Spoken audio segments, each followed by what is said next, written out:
Hello world and welcome to Tinkering Loyalty. Today we will discuss a very powerful and versatile word, play. And this will be just the beginning of our deep dive into gamification that we will cover in the next videos. If you don't know me, hi, my name is Renato Carboni and I'm a loyalty strategist from Brazil, now living in Portugal. You can find all about me or Tinkering Loyalty at the description. So let's get started, or better, let's play. Have you considered how many uses we have for this word? Play this video, play that music, play this game, this sport, this activity, this instrument, that the theater act. So many uses, including just play as kids do, as dogs do, or maybe as any animal that we know also do. The instinct of playing, now in the context of having fun, is something that is part of our essence. We don't teach babies or animals to do it. We simply observe their behavior and engage in their games. So, what is a game? Again, another word that we could trace to 100 answers on the internet, but here I'll share with you my favorite one from Bernard Suits that states that a game is a voluntary action to solve an unnecessary problem. And we can put his concept to the test to see that in reality we play way more games than we think that we do. Let's see who gets there first. Let's see who takes the highest score in the next exam. Let's take these two plumbers and save the princess. Yes, of course, this is a game, but let's see who reaches the sales goal of the month. Yes, this is also an unnecessary problem that was put to affect our motivation.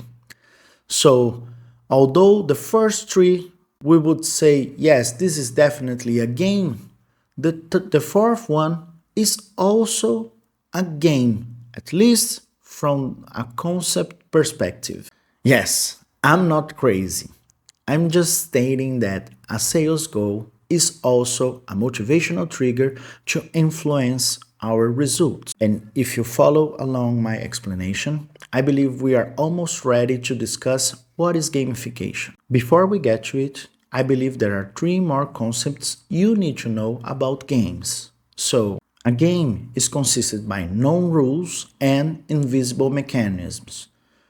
Quick example. In a soccer match, only the goalkeeper can use his hands to touch the ball in a specific area and in specific conditions. This is a rule.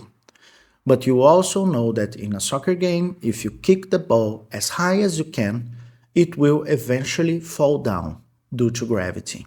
Gravity is an invisible mechanism. Both rules and mechanisms are things that need to be understood and followed by the players so that they can perform the best at the game. The second concept that we need to know about games is when you are in a game, you enter what we call a magic circle.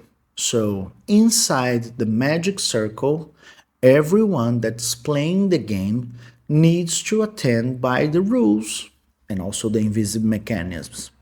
If someone is not following the rules, there is no game. So, again in the soccer match, if you touch the ball with your hand and you are not the goalkeeper, you are out of the game. And the third and most important one, any game consists on practice and repetition.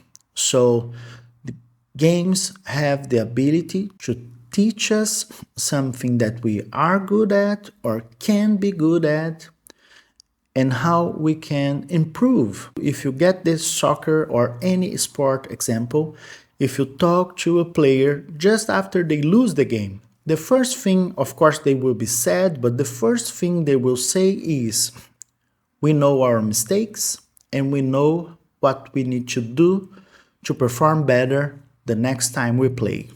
I hope all these concepts about games are useful to you because now we will move to the next chapter of our series here and we will start discussing gamification.